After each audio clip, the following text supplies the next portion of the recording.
In the first part of our documentary on Stalin, we have seen his journey from Georgia to total power in the Soviet Union. In this second part, we will look at the consolidation of his rule, his leadership in the Second World War, and his final days during the Cold War. After the process of land collectivization, the expected happened. As Stalin seized the peasants' grain, the peasants' production decreased from 1930 onwards. Each harvest was worse than the last, leading the grain collectors to use ever more ruthless methods. To counteract these actions by peasants and pursue his industrialization goal, Stalin resorted to the simplest and safest course: the confiscation of peasants' land and the transformation of peasants into workers on state-run farms. The method used is better known as collectivization, involving the forced large-scale movement of peasants onto collective farms, the kolkhozes. The violence used to effect collectivization was soon met with resistance. Throughout 1926 and 1927, the authorities tracked down only 26 incidents of large-scale anti-unrest in rural areas. In 1929, there were over 1,300 such incidents, involving 244,000 participants. In January and February in 1930 alone, there were about 1,500 incidents, with 324,000 participants. Stalin did not immediately react. To calm things down, he temporarily backed down, publicized the benefits and progress of collectivization in the press, allowed some peasants to own part of the land and other property, and permitted the reopening of churches that had been closed during collectivization. The peasant demonstrations did not subside. In March, between 1.5 and 2 million peasants rioted. The uprisings were especially pervasive in Ukraine. The protests were disorderly and without much firepower. The response was carried out with machine guns and even cannons. Mass arrests of uprising leaders sapped resistance. Collectivization was the bedrock of Stalin's dictatorship. Every other feature of the Stalinist system can be traced back to it. Large-scale violence against the country's largest class called for a major apparatus of oppression, topped by a system of camps and exile sites. Between 1930 and 1932, hundreds of thousands of people were shot. Almost 700,000 are believed to have been executed, and more than 2 million people were sent into exile, sometimes simply thrown into open fields. The terrible living conditions, grueling labor, and starvation caused many casualties, especially among children. In these years, agricultural yields plummeted. Due to industrialization, the rural budget became smaller and smaller. Consequently, the population's rations were also dwindling. Between 1931 to 1933, the Soviet Union endured the Great Famine. The expected result of the 5-year plan fell far short of expectations. The haste meant that much industrial equipment was damaged, and the output of consumer goods was practically zero. According to Oleg Khlebniuk, between 1932 and 1933, the Great Famine claimed between 5 to 7 million people. The Stalinist policy of the Great Leap was its primary cause. Moreover, Stalin's decisions made this tragedy worse rather than lessening it. Famine was the inevitable result of industrialization and collectivization.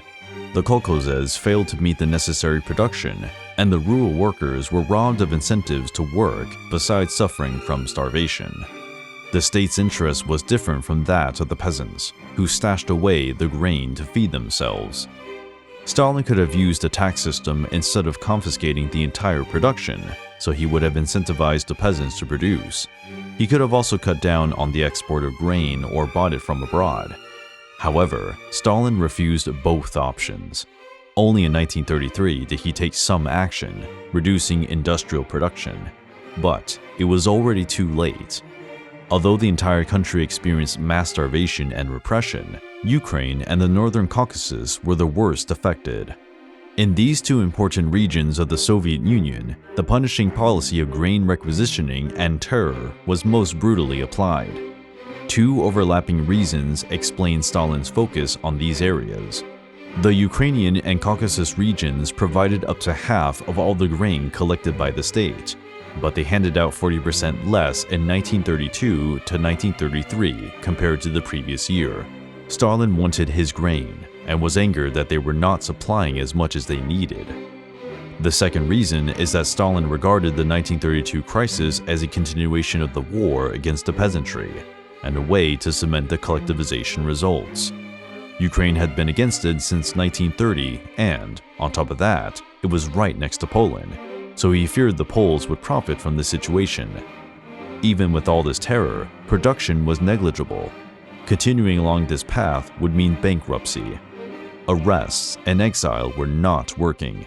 In 1933, the massive network of camps and prisons was unable to cope with the growing flow of detainees.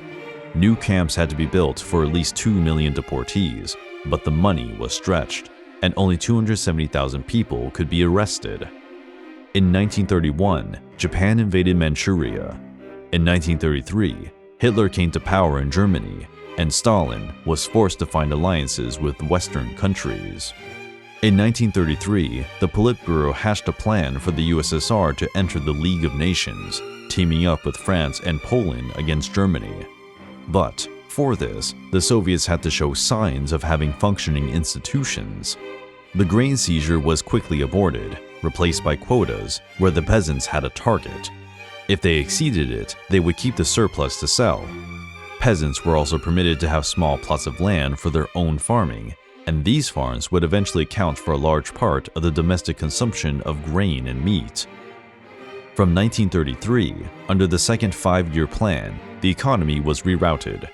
There was even some talk of a thriving life. To encourage labor, a policy prohibiting arbitrary imprisonment was issued, and some prisoners were released.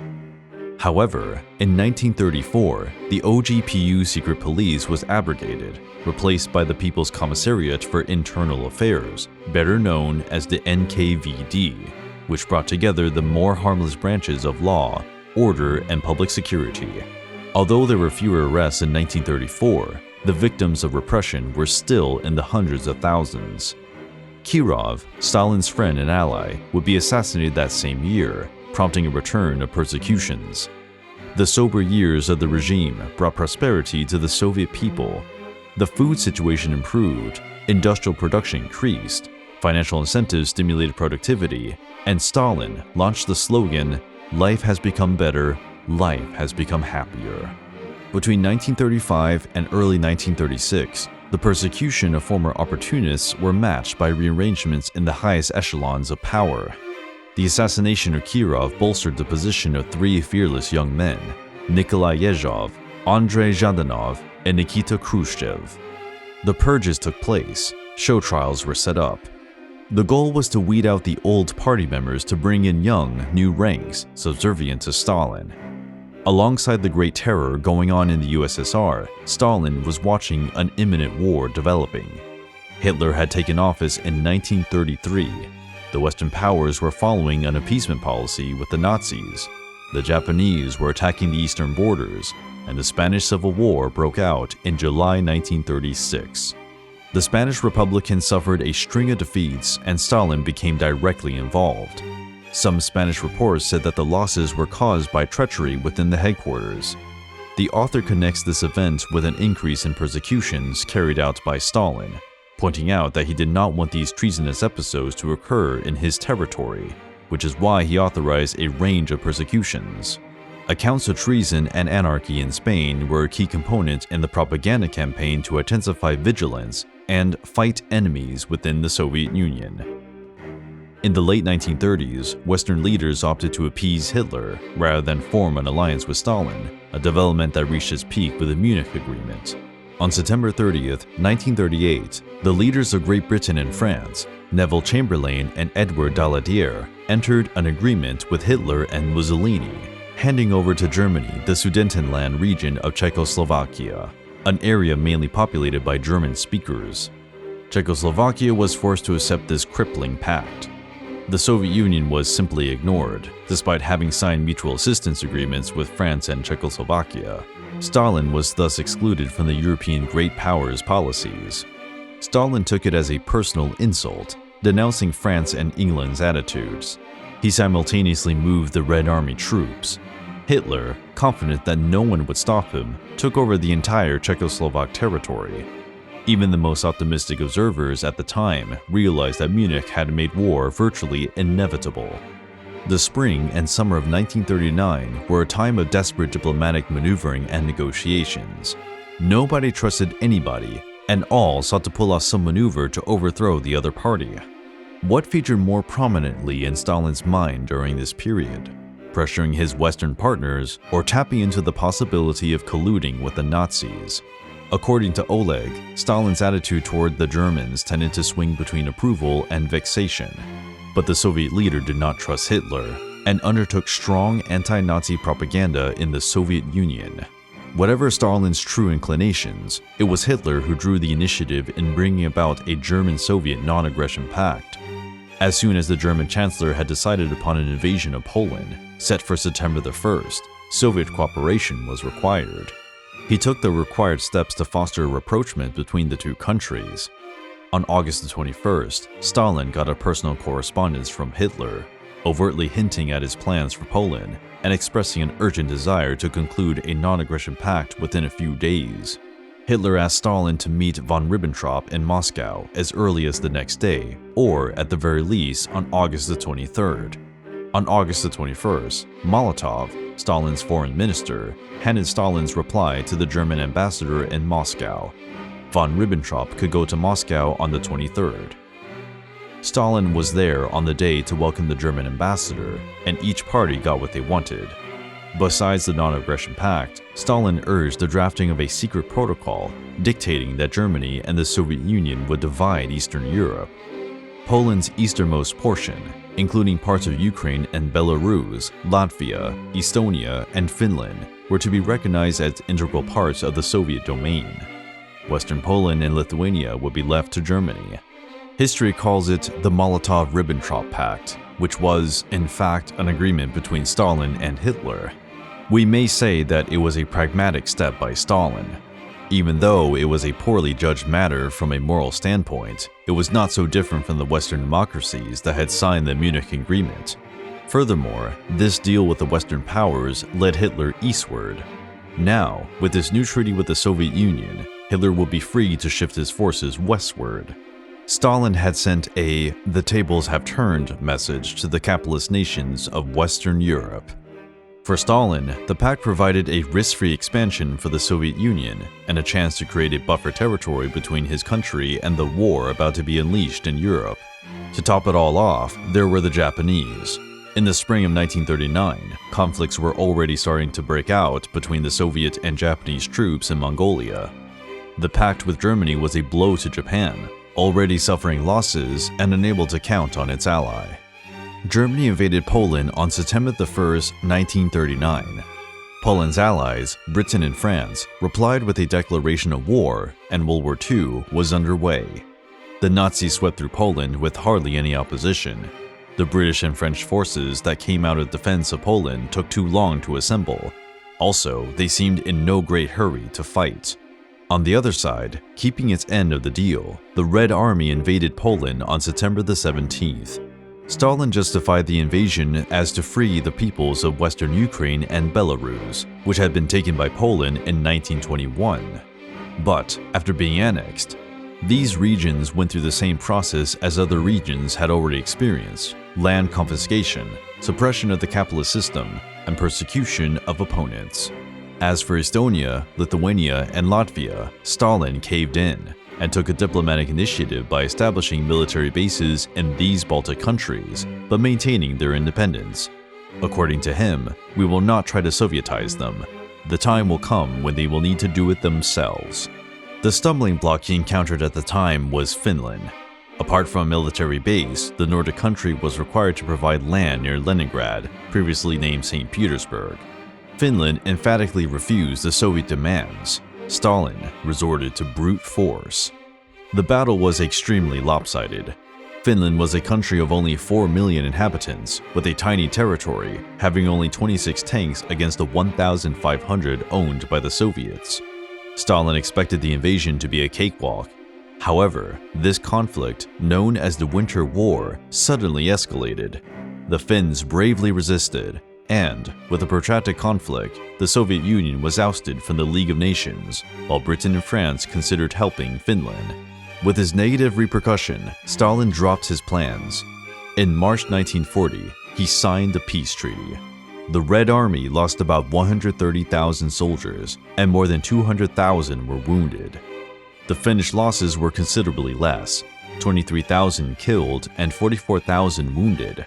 The war, a major defeat for the Soviet Union and for Stalin personally, laid bare weaknesses in every element of the Soviet war machine. Historians have suggested that this conflict inspired Hitler to push forward his invasion of the Soviet Union. In the West, Nazi Germany was busy occupying several Western European countries, forcing France to surrender within weeks. France's quick and ignominious downfall radically changed the global picture. A colossal threat now loomed over the Soviet Union. As busy as he was with the Sovietization of the annexed territories, as well as the shadow of Nazi Germany sweeping over Western Europe, Stalin could not forget his faraway enemies. In August 1940, Leon Trotsky was killed in Mexico on Stalin's orders. An NKVD agent who had broken into Trotsky's inner circle murdered the former opposition leader with an ice pick. In November 1940, Hungary, Romania, and Slovakia joined the Axis, followed by Bulgaria in March 1941. In April, Germany invaded Greece and Yugoslavia. By December 1940, Hitler had already enacted plans to invade the Soviet Union in May 1941. Stalin's only remaining ally was his own people. The Soviet leader spent the last months prior to Hitler's march on the Soviet Union building up his power and undertaking tremendous efforts to bolster the country's military might. During the pre-war period, the Soviet Union made a desperate attempt to increase war production and modernize it at the same time. By 1940, military production was 2.5 times greater than it had been in 1937.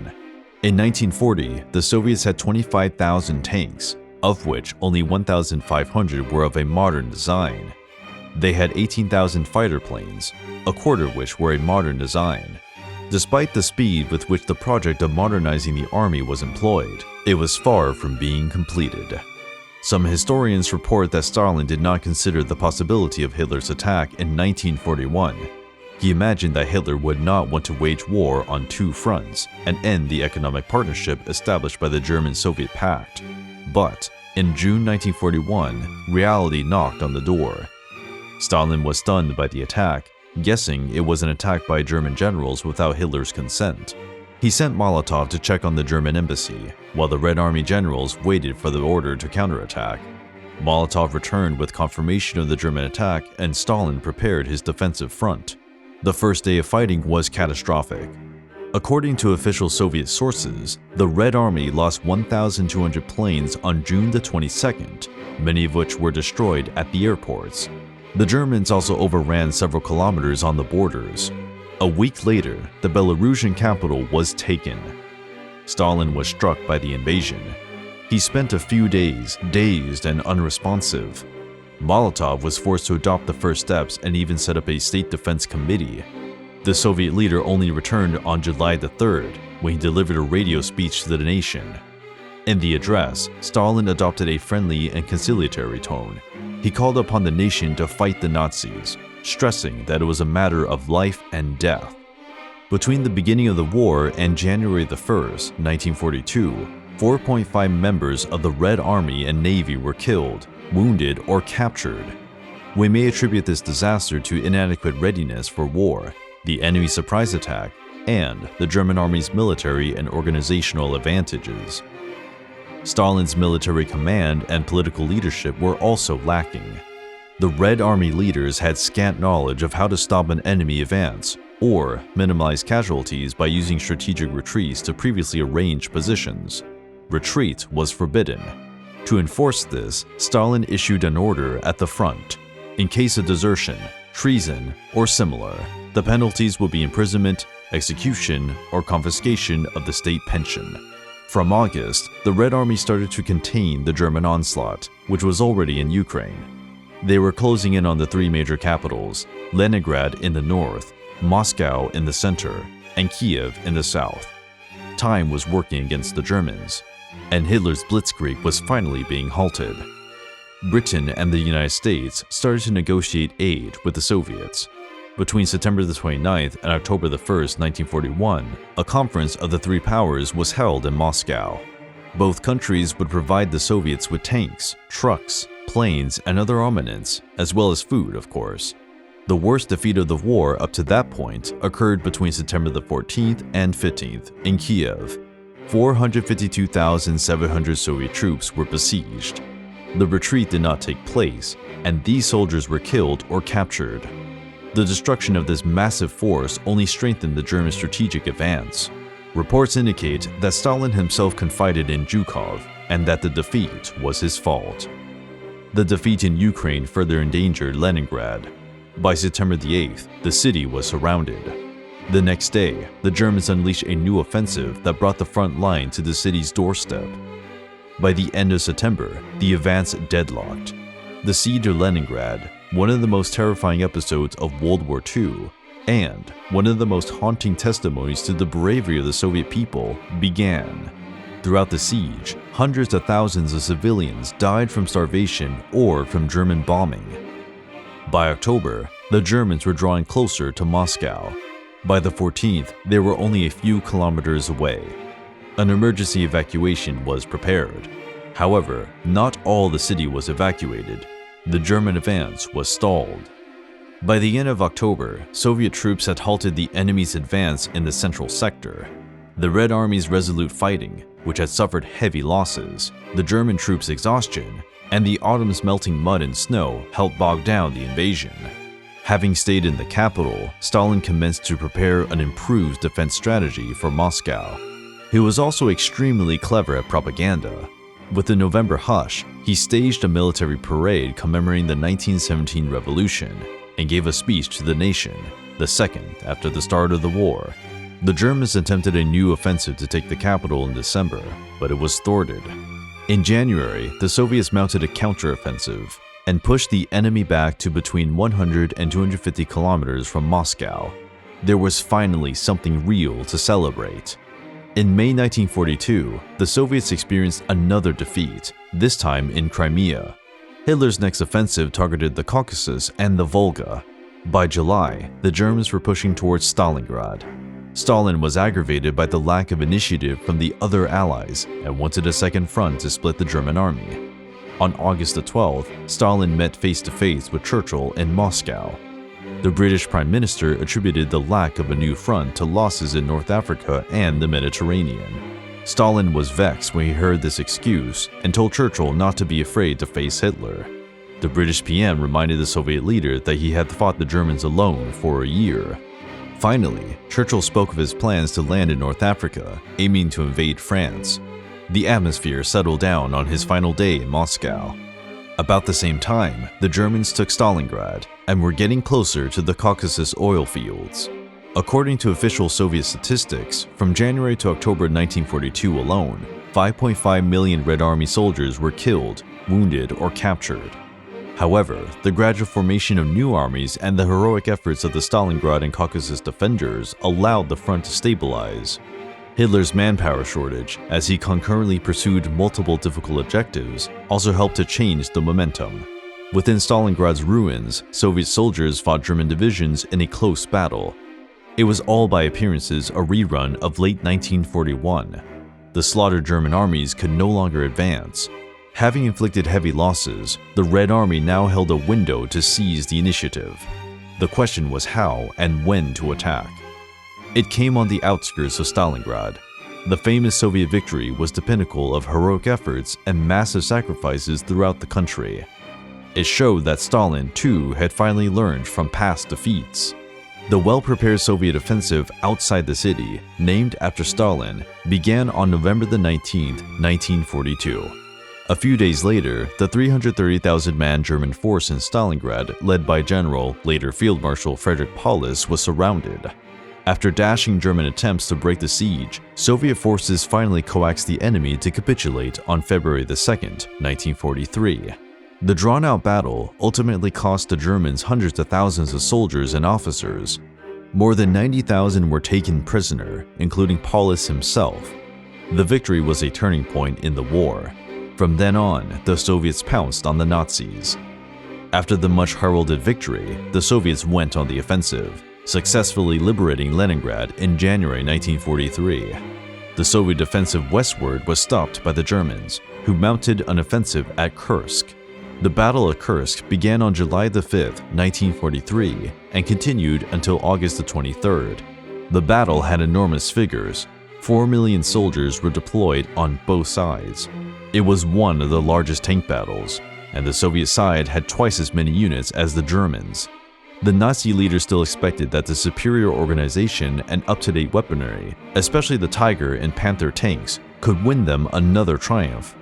This could have been the outcome, had they not also faced superior numbers and a more mature and better prepared force. After wearing down the enemy over a week of ferocious fighting based on a defensive position, the Red Army counterattacked. During the climax of the counteroffensive, Stalin visited the front for the first and last time in early August 1943. It was a key display to uphold his reputation as an engaged and compassionate leader, just like the time he stayed in Moscow when the city was about to be taken. The Battle of Kursk brought an end to any possibility of German victory. However, most of the Nazi forces escaped the siege and withdrew to defensive lines in Ukraine, the Crimea, and the Army Group Center. German forces shifted to a defensive posture, engaging in only intermittent counterattacks. The Soviets gradually regained territory at the cost of many lost lives. By November 1943, they had retaken Kiev. But the bloody war would not end so soon. Meanwhile, the other allies were achieving important victories. The British had taken North Africa, and Mussolini's Italy was barely holding on, while the Americans were winning decisive victories over the Japanese. Germany was being shelled in its territory, as well as losing several submarines. However, Stalin required the opening of a second front in France. He wanted to relieve his army. Churchill and Roosevelt agreed. In November 1943, the Allies met in Tehran, Stalin's proposed location. This concession by Roosevelt and Churchill at least slightly eased the tension on both sides in delaying an invasion. The US and Britain promised to open a second front in northern France in May 1944. Aside from other issues, Stalin had every reason to walk away happy. By 1944, the Allies knew that Germany would lose the war. The question was when and how many more lives would be lost. The Soviets were steadily gaining ground on the long Soviet-German front, and Stalin took advantage of these victories to spread a powerful propaganda campaign. 60,000 prisoners were paraded through Moscow, and people took to the streets, shouting "Death to Hitler" and "Death to Fascism." The Red Army and its commanders, led by Stalin, grew increasingly confident, boosted by the wealth of their resources and the experience acquired over years of catastrophe, and, ultimately, victory. The early 1945 victories brought the Soviet leadership into a favorable position to bargain with the Allies for the post-war future. The Red Army was entering German territory, which resisted and even tried to counterattack. The first years of defeat taught Stalin prudence. He patiently waited for the right moment to strike. In February 1945, a new meeting between the three Allied leaders took place in Yalta, Crimea. The future of Germany and the redefinition of the European map were debated. The deadlock was Poland. Stalin had handpicked the country and did not want to concede to Great Britain. One could already taste the Cold War atmosphere brewing. On April 16, 1945, Stalin stepped up the pace to take Berlin, 1 month ahead of schedule. 2 million soldiers joined forces to take the German capital. The overwhelming numerical superiority and the high morale of the victors sealed the Third Reich's fate. Early in the morning of May 1st, Stalin was notified by an urgent telephone message from Marshal Zhukov that Hitler had committed suicide in his Berlin bunker the previous day. On May 2nd, the Berlin garrison surrendered. During the night of May 8th to the 9th, the final surrender was drafted and signed by Germany. On June 24th, Moscow staged a much-awaited and impressed victory parade. Then, on June 27th, Stalin was awarded the title of Generalissimo. After festivities and celebrations, Stalin left for Germany in July, where another meeting between the three allies would take place. This was the first with American President Henry Truman since Roosevelt had died months before. Truman was more of a hardliner and wanted to hamper the negotiations.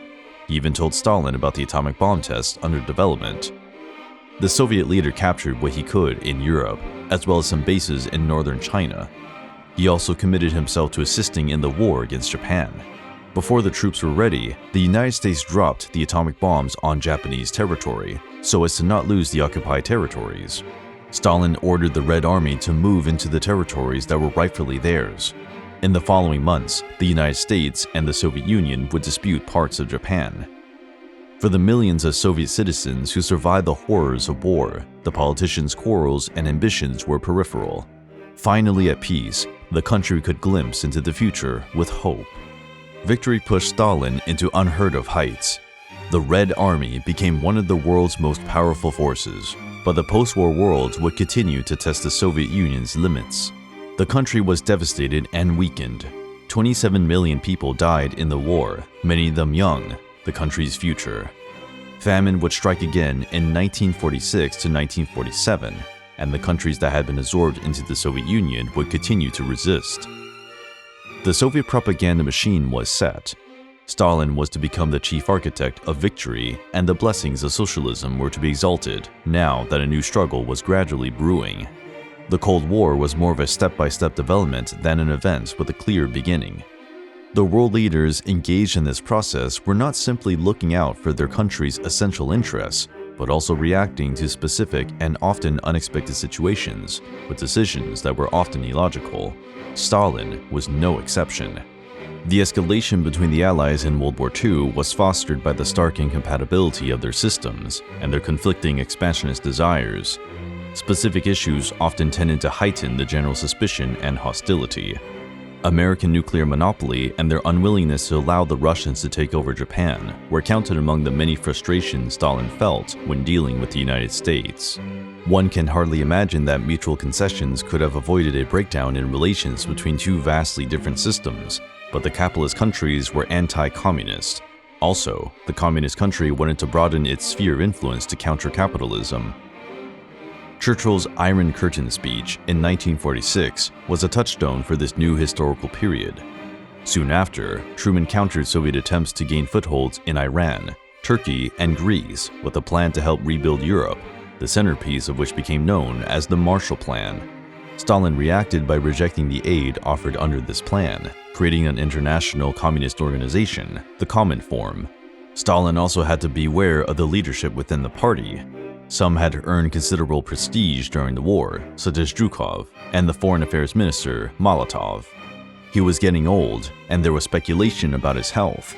Stalin started to stir up the party leadership, bringing old friends closer to him, and cutting back popular military men who had won prominence in the war.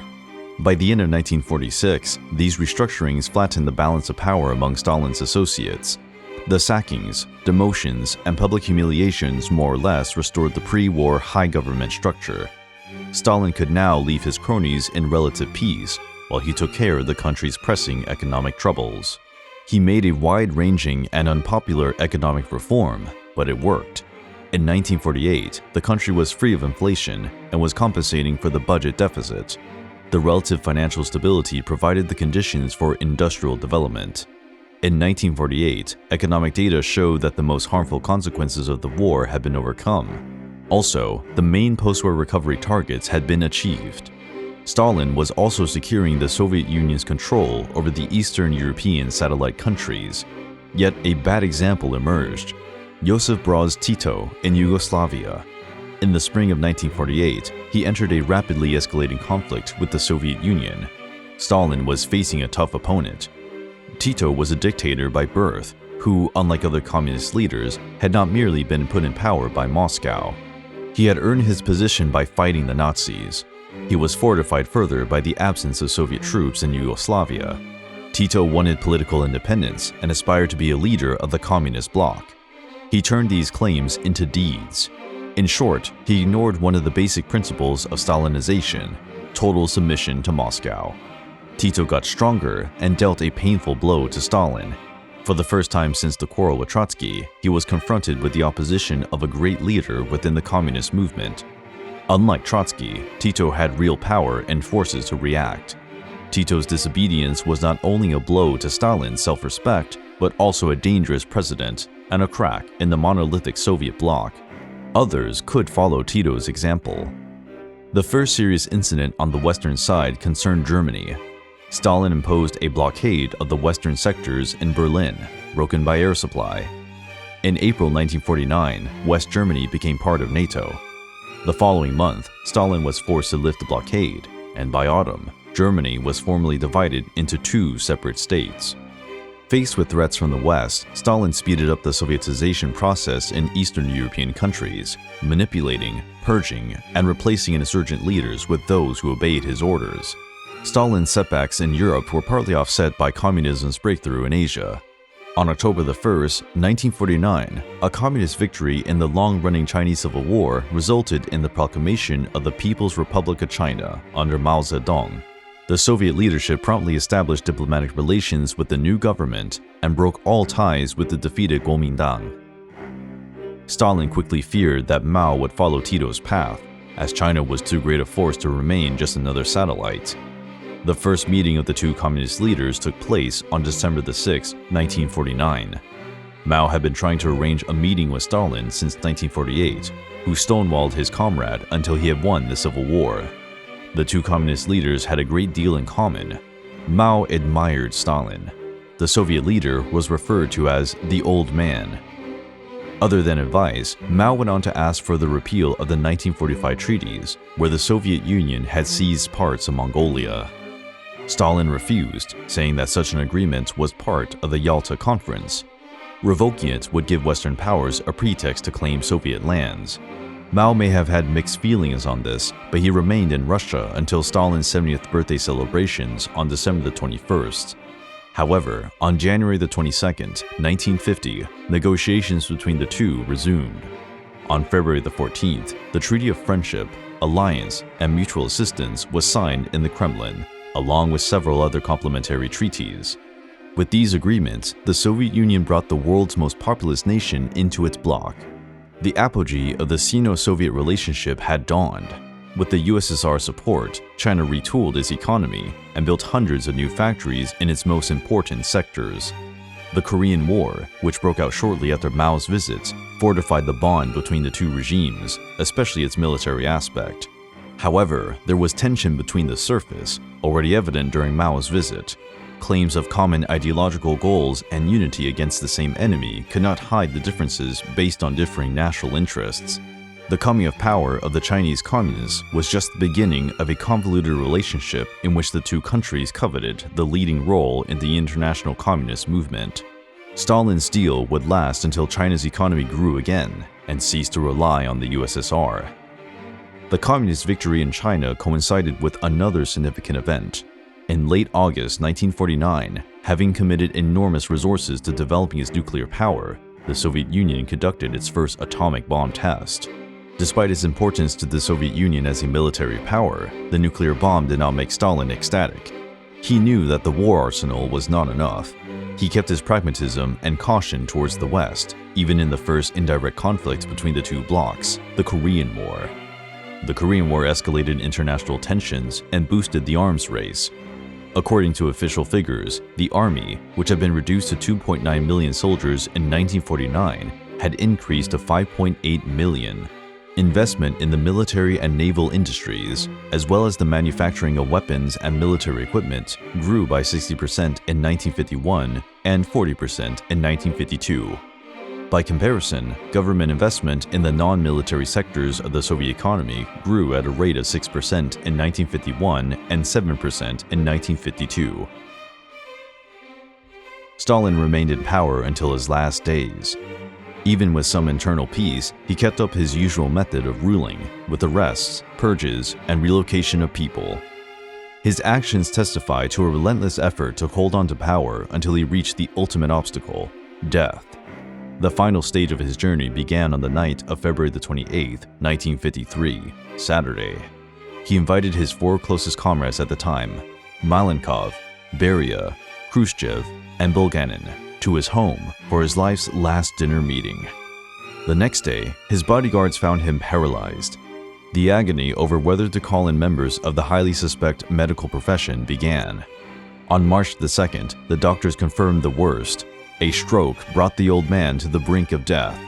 For the first time in many decades, and entirely unexpected, the USSR was facing a transfer of power at the highest level. Like Lenin, Stalin had neither appointed a successor nor created a legal mechanism for an orderly transfer of power. The Soviet leaders, sure that Stalin would not recover, were stepping in to change the supreme power system he had established. Stalin remained in a serious condition for a few days. On March the 5th, he died. Prior to his passing, the group closest to the Soviet leader settled matters of state and arranged the funeral rites.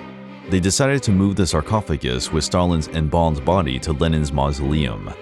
For a while, the Soviet leaders were genuinely alike and united in their resolution to prevent another tyrant from emerging. They backed away from some of Stalin's arrests, harsher decisions, and started to grant relative freedom to the outside world. They were pushed in this direction not only by their conscience, but also by the growing crisis, already visible under Stalin's rule. The death of the man who had been reluctant to entertain any discussion of change paved the way for faster reforms. For 3 days, starting on March 6, 1953, the Soviet Union ceremonially bid farewell to Joseph Stalin. Thousands of people attended his wake, and some were trampled to death amid the crowds. But what made Stalin have support for so long? Author Oleg Klevniuk points to the improved living conditions of the part of the population in rural and urban centers. The victory in World War II, paid for with 27 million lives, made Stalin be seen as a savior, besides the fear of a possible third global conflict, not to mention the purges, imprisonments, and shootings. The victims of the regime did not necessarily turn into willing opponents. Terror often had the opposite effect. Intimidation made people more subdued and governable, forcing them to prove their loyalty. Finally, he draws a connection between the discontent of today's Russians with the country's rulers about high social inequality and corruption.